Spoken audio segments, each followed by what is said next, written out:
Hindi ko alam kung anong isasagot ko kay Emma nung tinanong niya ako kung namimiss ko raw ba siya.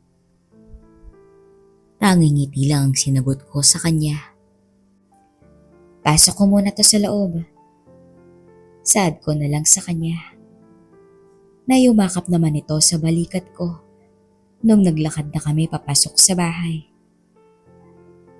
Sinamahan niya ako sa kusina. Naniyakap ako nito sa likod habang sinasalin ko sa plato ang ulam na dala niya. Teka muna, baka matapon to.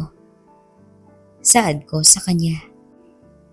Dahil kung saan-saan na lang kasi napupunta ang mga kamay nito. Namiss kita eh. Yun pala ang namiss ko sa'yo, Ken. Dapat pala, sana noon pa. Bulong nito sa tenga ko. Ikaw talaga, Emma. Saad ko sa kanya na yumakap ito ng mahigpit sa akin. You miss me? Tanong ko kay Esmeralda. Nang umiti itong nakatingin sa akin at sinabing, Yes, I miss you, Ken.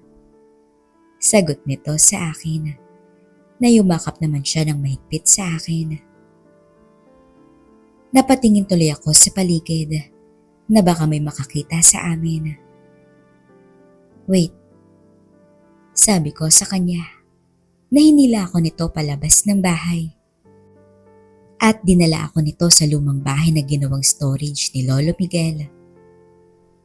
What are we doing here? Ken, te amo. Saad nito sa akin. Esmeralda. Matagal nang may gusto sa akin si Esmeralda.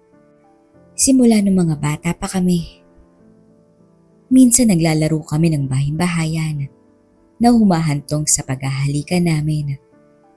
Pero hanggang doon lang talaga dahil mga bata pa kami. Ngayon na magsi-17 na kami, lalong lumitaw ang kagandahan niya. Esme, pagbigkas ko sa pangalan niya, yumakap ito sa akin at hinalikan ako sa labi. Gumanti naman ako. Sa kabilang banda, teka muna, saad ko kay Emma na bigla na lang naglakbay ang kamay nito sa aking ibaba. Bakit? Ayaw mo ba ang ginagawa ko, Ken?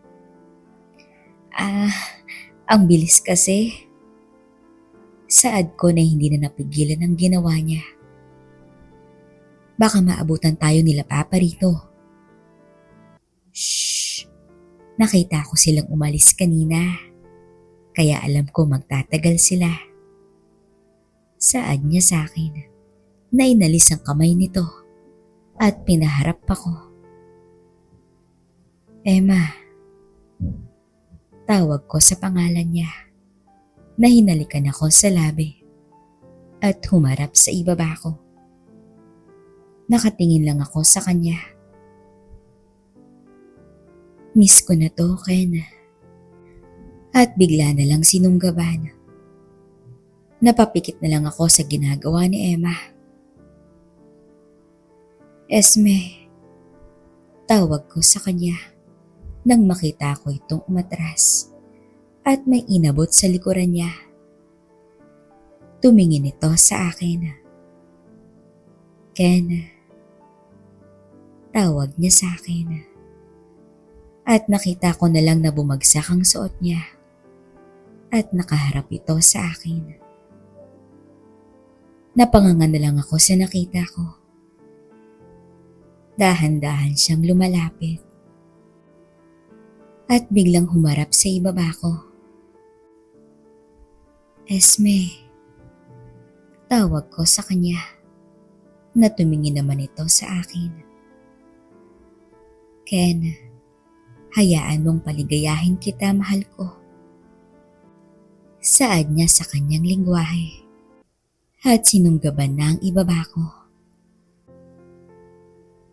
Emma, tawag ko sa kanya habang patuloy sa pagpapaligaya sa akin. Gusto mo ba to, Ken? Tanong nito. Hindi ako nakasagot. Napatingin ako sa may sala dahil baka dumating sina Papa at Mama. Hinila ko siya dahil baka mahuli kami. Huwag dito, Emma. Saad ko sa kanya. Gumuso ito at tumingin sa sala. Sabay tingin uli nito sa akin at ngumiti ito. Alam ko na kung saan gusto mo. Saad nito at hinila niya ako. Umakyat kami sa itaas, papunta sa kwarto ko. Alam ko na, di ba noon, dito sana natin gagawin? Kaso hindi natuloy. Paalala nito sa akin. Oo pero wag dito. Saad ko sa kanya. Pero hindi na ako nakaayaw dahil muli niya nang sinunggaban ang aking ibaba. Pinatigil ko si Esmeralda dahil baka mahuli kami ng mga tauhan ni Lolo Miguel dito. Please, not here. Saad ko sa kanya. Tumingin ito sa akin. Ayaw mong paligayahin kita? Oh God, I do. But not here. Saad ko sa kanya. Nagpout ito. Pinatayo ko na siya. Not here. Saad ko. Nangumiti ito at sinabing, I know. Kinuha na nito ang damit niya sa sahig at lumabas kami ng storage. At tumakbo sa likuran ng villa ni Lolo Miguel, papunta sa isang kubo kung saan kami naglalaro noon ng bahay-bahayan. Wow, this place still exists. Saad ko sa kanya na binato niya ang damit niya sa gilid at sinara nito ang pinto. Kenneth, tawag niya sa akin. At nung nilingon ko siya, nakita kong tinanggal na nito ang natitirang nakabalot sa kanya. Wow, Esmeralda. Nilapitan ko ito. At doon na naglapat ang aming mga labi. Ken, Emma, ano? Tanong nito na umiling lang ako dahil wala akong maisagot sa kanya at patuloy lang siya sa pagpapaligaya sa akin. Tumigil ito at tumayo at muli kaming naghalikan. Ken, tignan mo ko. Paliligayahin kita. At hindi na rin ako nakapagpigil. Doon na uminit ang mga tagpo. At ilang sandali pa ay naabot na namin ni Emma ang sukdulan. Pinatayo ko na si Esmeralda at sinunggaban ang hinaharap niya. Ken, matagal na kitang hinihintay na bumalik rito. Namimiss na kita. Saad niya sa kanyang lingwahe. Hindi na ako nakapagpigil pa dahil sa ganda ng hubog na Esmeralda. Mabilis ko itong sinunggaban at doon na uminit ang mga tagpo. Kita sa galaw namin ni Esmeralda ang pagkami sa isa't isa. Hanggang sa maabot na namin ang sukdulan. Ken? Tingin mo ba matutuloy natin ang relasyon na to? Tanong niya sa akin na nagulat ako sa sinabi niya. Anong relasyon? Tanong ko na natawa ito. Loko, biro lang. Natatawang saad niya. Alam kong hindi to pwede dahil may kanya-kanya tayong pamilya. Diyos ko, tinakot mo naman ako doon. Saad ko sa kanya na natawa lang ito. Muling naglapat ang labi namin na Emma at napatigil kami pareho nang marinig namin ang ingay ng gate sa labas. Si Papa. Saad ko na nagmamadali kaming nag-ayos. Huwag kang bumaba. Pigil ko sa kanya at naglakad ito papunta sa pintuan. Saan ako dadaan? Sa bintana. Ano? Gulat na tanong nito sa akin. Magkayakap kami ni Esmeralda at nakalapat pa rin ang aming mga labi nang biglang may narinig kaming ingay sa malayo, kaya nagmamadali kaming nag-ayos. Sumilip ako sa labas at nung masiguro ko na walang tao, hinawakan ko sa kamay si Esmeralda at lumabas na kami at tumakbo palayo sa kubo. Natatawa na lang kaming dalawa habang naglalakad pabalik sa villa ni Lolo Miguel. At mabilis kaming nagbitaw ng kamay nang makita namin sa malayo si Yaya Lita. Ken! Ken! Tawag nito sa akin nung makita kami. Yaya! Tawag ko rin sa kanya. At nung nakita ko itong papalapit na ito sa amin, mauna na ako. Paalam ni Esmeralda at dumaan ito sa kabilang pathway papunta sa gate ng villa. Ken! Tawag sa akin ni Yaya. Po? Kanina pa kita hinahanap. Saan ba kayo nagpunta? Pinasyal lang ho ako ni Esme, Yaya. Kanina ka pa hinahanap ng mami mo. Nakauwi na si mami? Oo, nasa villa na siya. Sagot nito, kaya nagmamadali akong naglakad papunta sa villa. Tinulungan kong bumaba sa bintana sa Emma nung masiguro kong nasa loob na ng bahay sina Mama at Papa. Sigurado ka bang hindi ako babagsak nito? Tanong ni Emma sa akin sa kahoy na pinatungan nito. Oo, dumaan na ako dito dati. Dahan-dahan nang bumaba sa Emma at sinara ko na rin ang bintana ko. At bumaba na rin ako para tignan kung nasaan na ang mga magulang ko. Pagdating ko sa baba, nakita ko si Papa na nanonood ng TV sa sala. Oh, Ken. Pa, kararating niyo lang? Patay mali siya kong tanong sa kanya. Oo, nakatulog ka ba ng maayos? Opo pa, si Mama. Nasa kusina, nagluluto.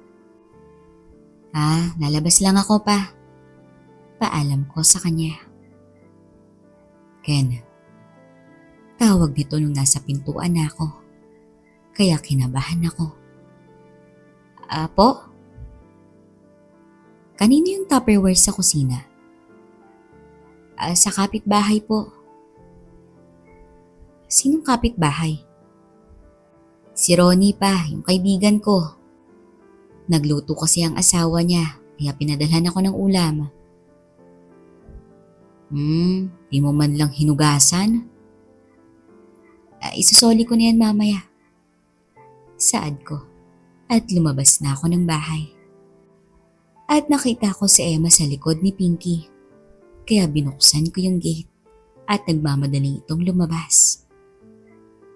Thank you. Saad niya nang lumabas na ito. Saan ka galing? Tanong ni Mama sa akin nung pumasok na ako sa loob. Namasyal lang kami ni Esme, Mom. How is she? She's fine. Really fine. Sagot ko sa kanya na parang may inamoy ito sa ere. What is that smell? That was me. What? Tanong nito na pareho silang napatingin ni Tita Divina sa akin. Naglaro kasi kami doon sa dati naming playground. Saad ko sa kanya. Oh God, Kenneth, go take a shower. Utos ni Mami sa akin. Naligo na yan kanina, Saad ni Yaya Lita. Go take a shower again. Inis na saad ni Mami. Opo. Lihim akong napangiti at umakyat sa kwarto ko. Buti na lang. Saad ko sa aking sarili. Nadaanan ko pa si Francine nung nasa hallway na ako. Kuya. O bakit? Nag-email pala si Ate Sofia sa'yo. Ha? Kailan? Tanong ko sa kanya. Kanina lang nung lumabas kayo ni Ate Esmeralda. Sinabi mo sa kanya yun? Oo. Di ba lumabas kayo ni Ate Esme? Tanong nito na napailing na lang ako. Pagpasok ko uli sa bahay, nanonood pa rin ng TV si Papa. Kaya naupo ako sa kabilang side ng sofa. Gutom ka na ba? Tanong ni Papa sa akin. Hindi, Papa. Bumili kami ng chichirya, yung paborito mo. Saad ni Papa sa akin. Salamat pa. Tumayo ako at pumunta ng kusina. At nakita ko na nakasimangot si Mama nung makita ako. Hindi ko na lang siya pinansin at kumuha na lang ako ng chichirya sa mesa. Ito, saad niya sa akin. Nakinuhanan ako ng isang lata ng Coke sa ref na napangiti naman ako. Salamat, Ma. Saad ko sa kanya. Nainis na ban ako. Muli akong naupo sa sofa kasama si Papa at nanonood kami ng palabas sa TV. Nang biglang may nag-doorbell sa labas. Ako na, Pa. Saad ko sa kanya dahil tatayo na sana ito. Ako na, anak. Baka kung sino pa yan. Okay lang, Pa. May dala naman ako. Saad ko sa kanya. Naubiling na lang ito at binigay ko sa kanya ang chichirya. Lumabas na ako at tinignan ko muna sa malayo ang taong nasa labas.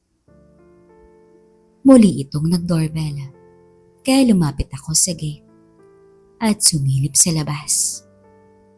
Nakita kong nakatalikod nito. Sino yan?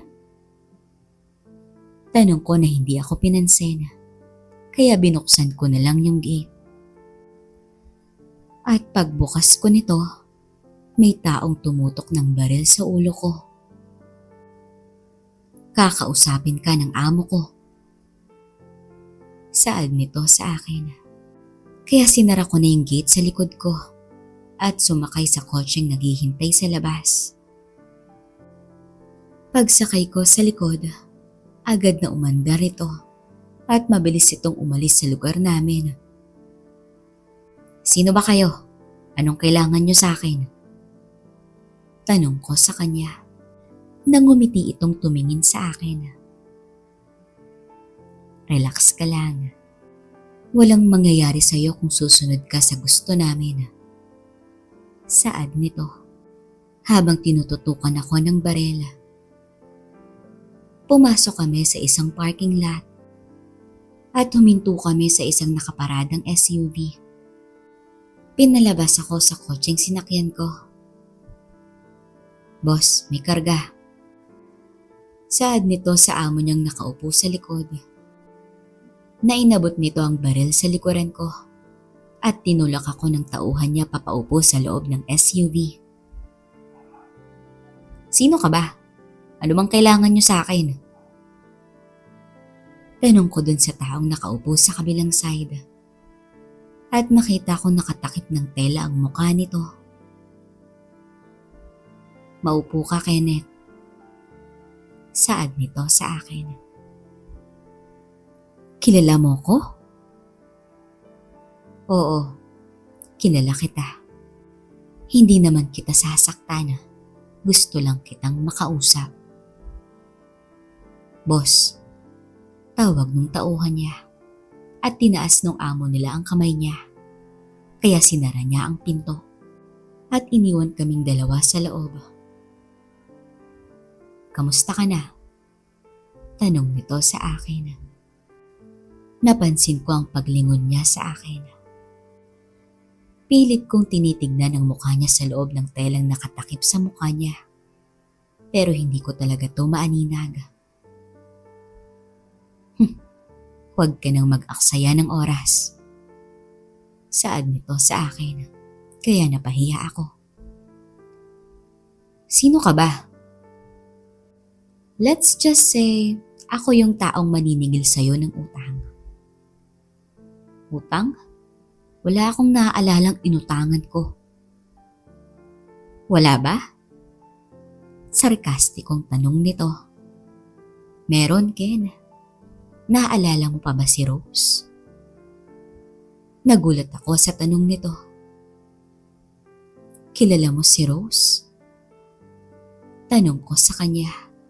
Nabumunot ito ng barel at tinutok ito sa noo ko. Wag. Saad ko sa kanya. At narinig kong parang natatawa ito ng mahina. Relax lang, Ken. Hindi pa panahon para patayin kita. Paano mo nakilala si Rose? Ano bang nalalaman mo sa kanya?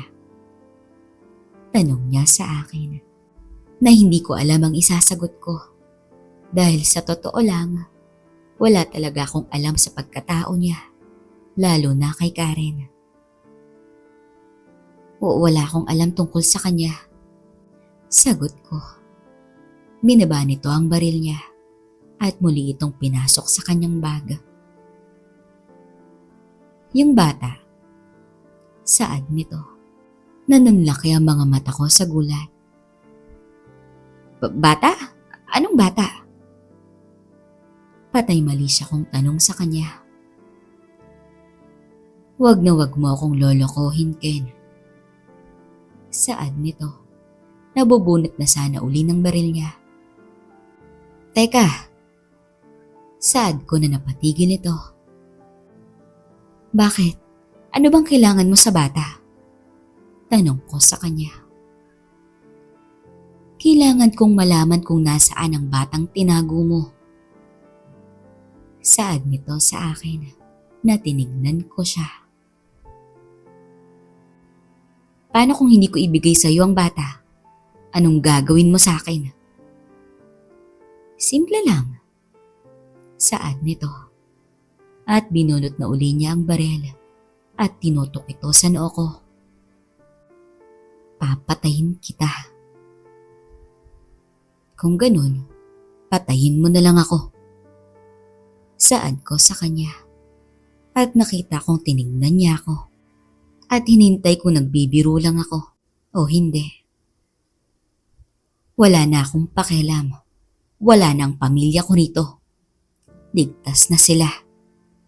Kaya kung papatayin mo ko, kalabitin mo na ang gatilyo. Pero ito lang ang mahihiling ko sa'yo. Wag na wag mong gagalawin ang pamilya ko, lalo na ang mag-ina ko. Seryosong saad ko sa kanya.